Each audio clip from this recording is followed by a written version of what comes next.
what do you call it, real feminine person.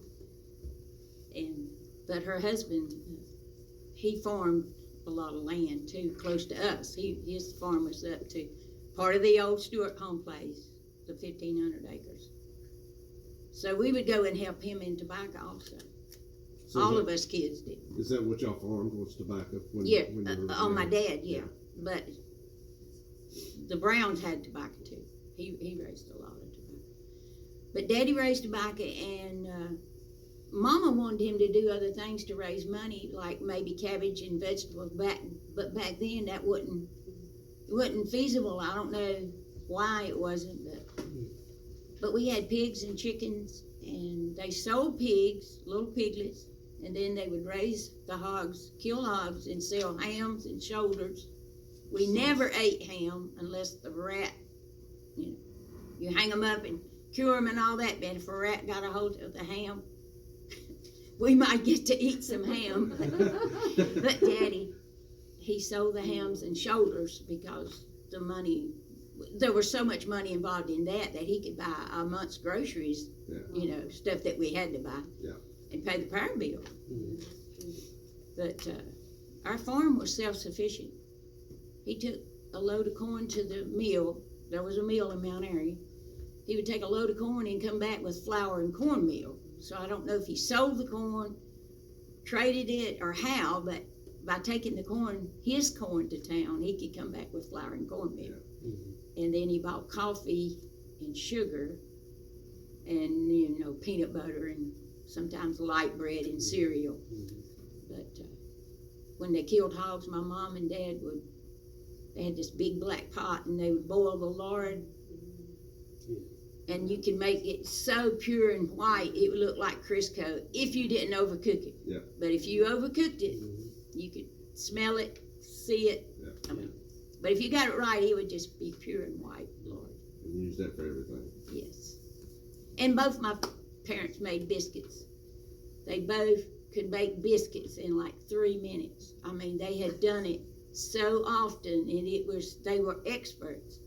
And that's the only way to really make biscuits. And Dad was a cook in the Army, and I don't know where he learned. I think his mother taught him how to cook, because he used to help her carry wood and water. He started out young with his mom. But Dad would make the big biscuits and just slap them on the pan, and he would make sure the oven was hot before. And as soon as it got hot, like 400 or 420, 450, then he would just whip them up. And and my mom, they made, you know what a dough pan is? Yes. Okay, it would be like a dish pan that they only use for flour. They had the flour in there, and then they would make a hole with their fist. Then they would pour in some milk, and then Daddy would heat the lard. He didn't put it in, he would melt it and pour it in. And then Daddy used a fork and do this right here, but Mom, she used her finger. And she would always do the biscuits like you see now. And with a wood stove. Both. Yes sir, it was a wood stove. Wood stove. We later had electric. We had the wood, and then when they bought the electric, they just put it beside the wood stove. My grandma was the same way. It took her forever to use it. She wouldn't use it. She wanted to use a wood stove. Well, I think it depended on how cold. If it was cold weather, they used the wood stove more. But in the summertime, they would use the electric more because of the heat, being hot in the kitchen. That's cool to hear. That's the exact same way we used to make them, or my grandmother made them growing up. And I remember that little hole in the flour, and she'd have me sticking my finger in there, and I would think it was gross. But I made them, and they were the best biscuits ever, when they were made with lard. So you feel like the advantage of living like in Patrick County, where the community is a little bit tighter, that the family is more emphasized. Do you feel that way, or you mean now or back then? Right now.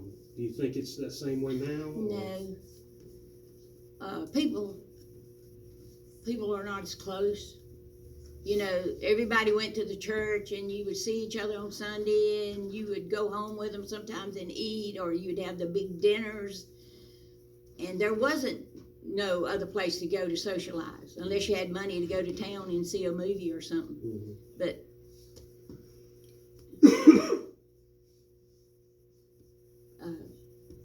now, when I came along and they built the Ararat community building, they started holding dances. So in the 60s, we had the dance every Saturday night. Mm-hmm.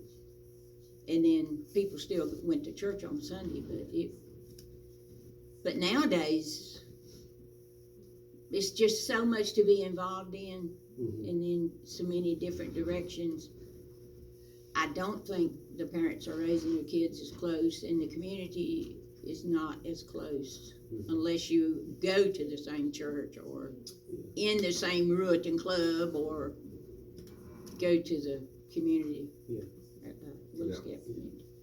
Jam. It's slower here, but yeah, you can see it, the family unit degrading. And then the internet, watching movies and everything, being able to download everything you like without having to go to town and buy a movie or go to the theater. Even shop. Yes, and even shop. So,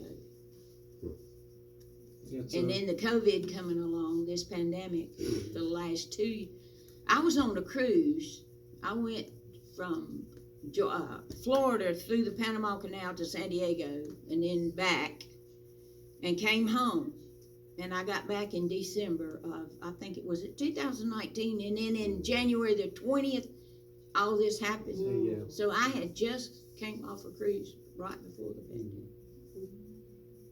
So it's you see it then with the pandemic and Yeah, all the that other has stuff, made a big how difference. it's degraded relationships and Yeah, people well, interacting with each other and stuff. People staying home and then people not wanting to associate because they're concerned. Mm-hmm. And then the school closing some, and it made a big difference. It's in the not last been 2 fun. years. I've tried to be normal. I've tried not to let it override my thinking or what I do. Mm-hmm. I just try to be normal. Yeah.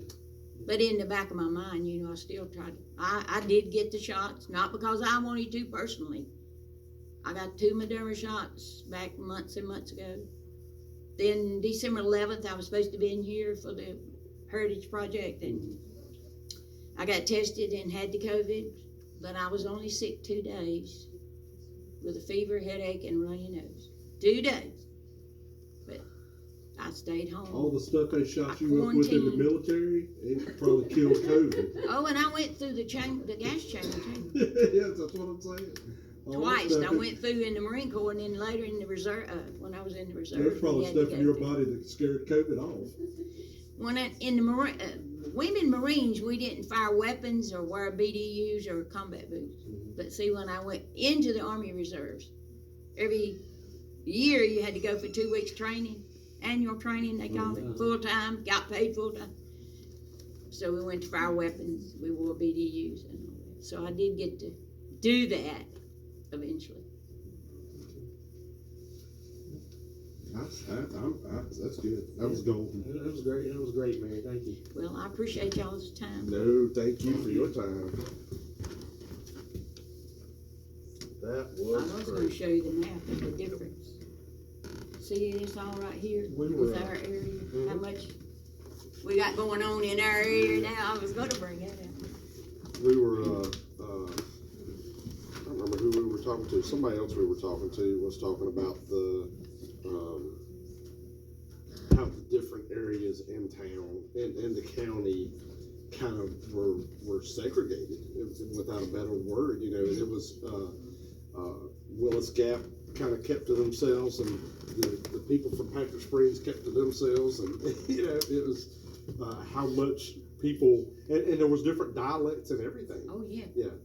But driving, in the old days before they fixed the road, Mm-hmm. driving from Ararat to Stewart is like this right here, and I used to get car sick. But they finally did go in and straighten the road. So. Yeah. But now I cut over to the road 103 and come in. I don't know if I can get out of this chair, y'all.